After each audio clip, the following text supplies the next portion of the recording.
Jennifer and MaKayla. And we're bringing you some of the most asked questions here for in the Southwind District regarding 4-H. So MaKayla gathered up all of these most asked questions. So I don't know what's in there. So we're going to see today. We're going to take turns. We're going to ask questions, and we're also going to answer them for you. So if you have questions that we didn't ask, make sure that you just ask them in the comments below, and we can answer those for you. So we're going to go ahead and get started. There's 14 or 15 total. I honestly can't remember now. She told me like less than 20. There's 14 like pertinent to 4-H, and then there's one random one just because, you know, we gotta have some fun. It's Friday. So go ahead. Okay, I'm answering it as I read it. Yeah. Who is in charge of 4-H? So 4-H is a partnership with the National Institute of Food and Nutrition, Food Administration, sorry, and a part of the USDA. So we're the partnership there, and then it goes on to our land-grant universities. So that's why we are K-State Research and Extension and 4-H. So then it goes on down to where we are Southwind Extension District. And so then as you get further down, we're responsible for the management of the 4-H program locally. And then you go even farther down to your club. So you have club leaders and project leaders locally that are a part and in charge of 4-H. So there's several different people who are responsible for helping guide you through your 4-H learning here in the Southwind District. Okay, didn't stump her at all. All right. So how many project areas are there? We'll probably touch base later about how many or what is a project area, but how many? There's actually 35. That's the most that the National 4-H organization has ever had at one point, because 4-H always evolves with the times. If there's an interest out there among kids, 4-H is going to be finding it and including it. So there's over 35 project areas. I feel scared answering, like digging in here. I'm not certain what the one question there might be. What happens at a club meeting? And so at a club meeting, you will gather together with other members of the same club, and you will have a business meeting. So your meeting will be called to order. You'll have by a president, and there will be officers at a head table. And then you'll do your pledges of the 4-H pledge and the Pledge of Allegiance. You'll go through different reports of different committees and the treasurer, the secretary. You'll have roll call. Your club leaders will speak to you about things you need to know about. And a lot of times it's stuff in the newsletter.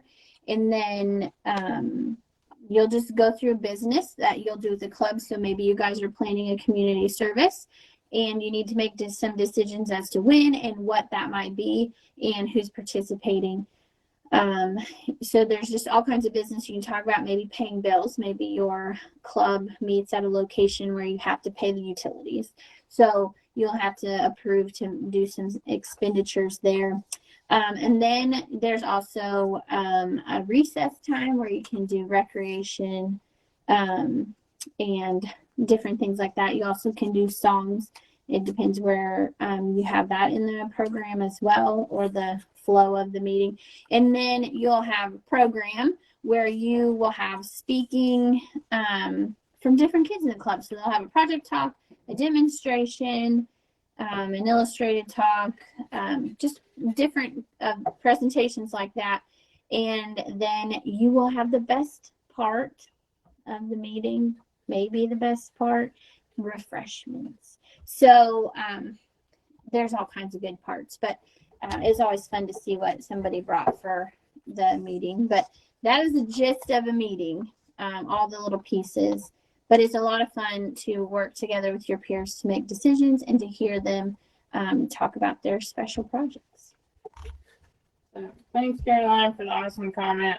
These shirts are actually customized Hawaiian shirts. So, yeah. MaKayla did this, by the way. Had to. She told me I had to have a shirt. Oh, okay. I didn't have a choice. Yeah, she didn't. She just got to choose out which ones you wanted. So, but thank you very much for that comment. All right. So, follow-up question to the one before. What is a project area? So, there are 35 of them, but to break it down, it's a specified subject that a 4-H member is studying and learning about. So, a few on top of my head that I can think of: space tech, swine, rabbits, pets, foods and nutrition. It's a very wide diversity of what 4-H members can study and learn about. If there's something that isn't exactly within a certain area, there's actually a project area called self-determined. That's where a kid is able to study something that isn't available in the other 34 project areas, and they just do self-determined study and still learn about that. Good job. Thank you.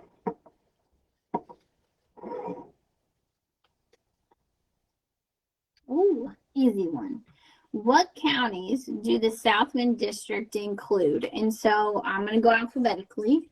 So we have Allen, Bourbon, Neosho, and Woodson. Those are our 4 counties here in the Southwind District.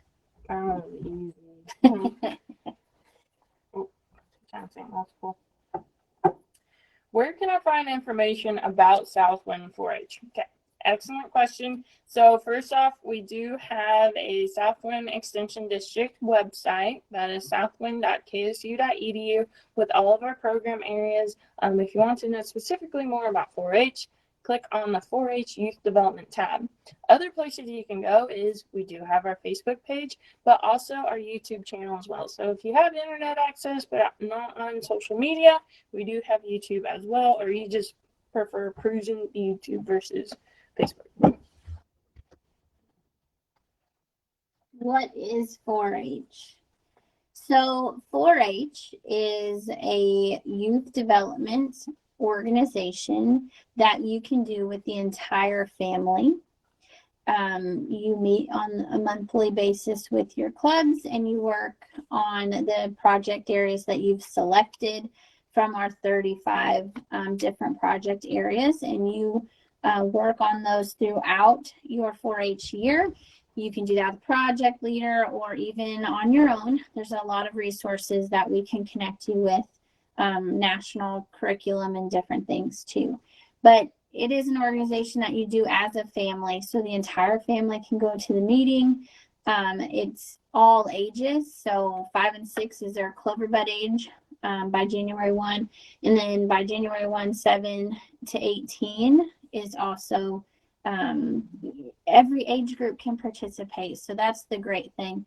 You learn about public speaking and being confident in doing that in front of groups, and how to run a business meeting, the parliamentary procedure that you need, learning how to put a speech together, and there's just so many different things. But the key thing is it's something for the entire family to be a part of, and there's something for everybody in it. So if you've got questions about more specifics, let us know.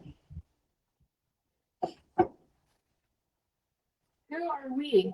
So, we could start when I was little, but we don't have enough time for that. So, who are we? My name is MaKayla Stroud. I'm the 4-H program assistant. So basically, I'm second string support, tech support, whatever she tells me to do. So I am just the program assistant to help with everything else. And this is Jennifer Terrell. She is the 4-H youth development agent. So between both of us, we try to organize the events and help with any questions, support for our families and members, but also relay information from state and national 4-H as well back to our local units. How much does it cost? So the fee for the program that is for a full year is $12. It's been a long one. $15. Yes, it's $3.29 on a Friday. So it is $15. Depending on your involvement and being a member in good standing, which I don't know if that question's in there, but if you meet the requirements of a 4-H member, you could have your fee paid for. We have sponsors. Sometimes our clubs pay those fees if you've turned your specific record books in. So you could have it covered. There's also an opportunity for a waiver if you needed to do that as well. But if you're curious what you should do for your family, you can call us. We can visit with you about the best options, but it is $15 per member.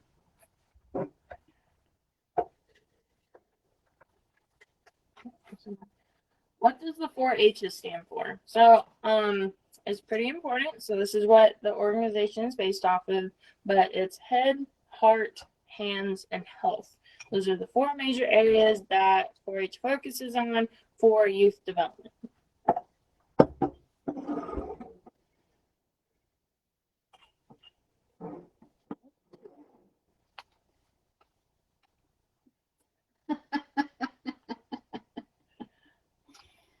What is Jennifer's favorite cookie? So I have a couple, not very many. I'm not a big cookie fan. What cookies I do like, I do love. So I don't know. I think I'm gonna quiz MaKayla on this one. So this is a random question if you haven't noticed, but I had to put that one in there. I know she likes an Oreo, but like her favorite homemade, I'm just gonna go with classic chocolate chip. That's the safest one. Yeah. Okay, back to business here. We don't have enough time for all that.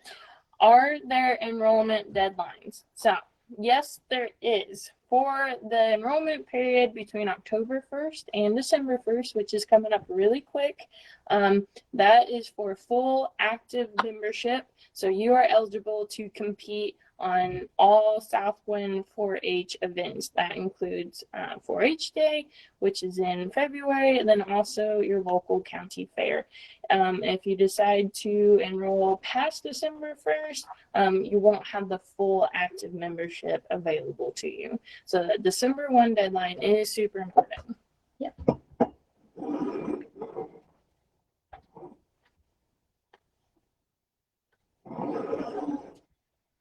Next question, what does a 4-H project cost? And so this varies depending on the project that you select. Some of them can be very minimal. Like if you were involved in communications.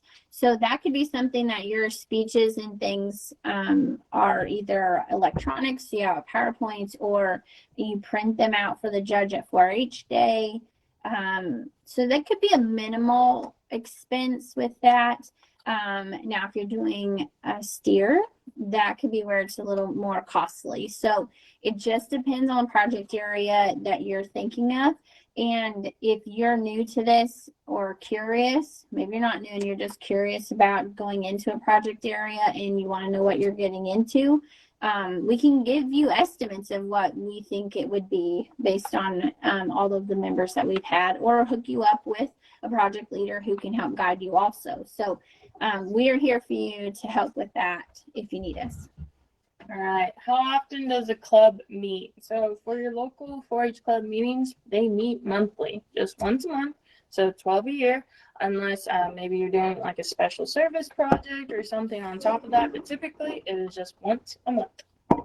And I get the final question.